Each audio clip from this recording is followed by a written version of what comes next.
Hello, and welcome to Growonomics. In this video, we're going to talk about how we start seeds in a smaller system and then transplant them into a bigger system so that we can optimize our bigger system to keep it always working. So one of the things that I use is I use this Aerogarden Sprout with a starting tray that can hold 15 pods. So whenever I start seeds, I always have 12 that I'm starting for my Aerogarden Farms and then another 3 extra. Since we go through so much basil, I typically just throw basil in there so that I always have a crop of it rotating as well. So for this, I'm starting some basil, and you can see me struggle bussing.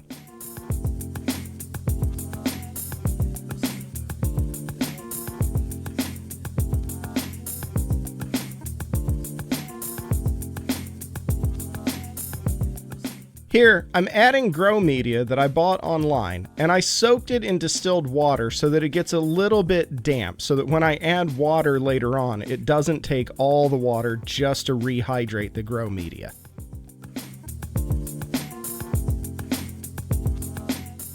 I use forceps to put the seeds in there, and normally I put about 3 seeds in, 2 or 3 seeds I should say.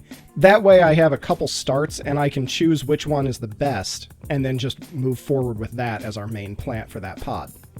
Then I switch to doing bibb lettuce in this case, and here I just grab, 2, 3, 4, 5, 30 seeds at once, throw them in there, and then I trim down to the seeds that I'm actually going to keep.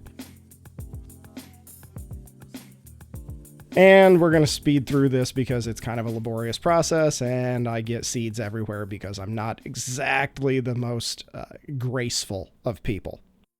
Then once I get all the seeds added, I add water, and I don't fill it all the way with water. I put just enough water that it's touching the very bottom of the pods, and then it starts wicking the water up. Then I put the tray into the unit so that it gets a little bit of light. I do a baseline reading for pH, and in this case I just measure my pH and it's coming up at 7.5. That's a little bit higher than I really like pH to be, so I'm going to adjust that down. I also take a baseline TDS reading. I covered this in the water video, but I do that so that I can get my baseline reading so that I can subtract that from whatever my future TDS levels are. So I add 1 milliliter of pH down. That should get it down to about 6 or 5.9.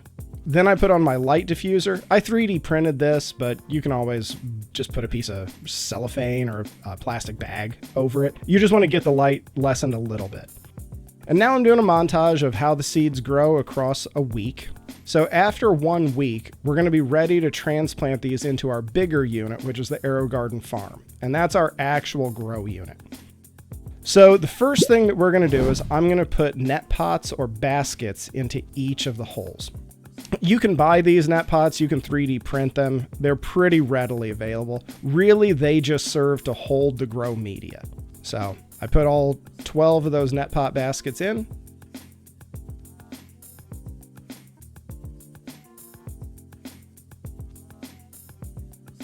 Then I take these covers. You can buy covers. I 3D printed these. They're also available on Etsy from different shops. These are just TPU covers that you can put on so that they're reusable and you don't have to keep buying those stickers that come with a lot of the grow media or come from Aerogarden. Then I'm going to softly, gently transplant all of the starts into the pods. I do this one at a time. These I just shove through that whole cover. So I do this for all 12 pods. You can see I've got a little bit of roots coming out. You might damage the roots a tiny bit putting them in here, but not the worst thing in the world. So we get all those out. You'll see the basil I have left. I'm going to transplant that to another system. And then we're left with 12 nice, beautiful bibb lettuce plants after a week of getting them started. Thank you very much, and happy growing.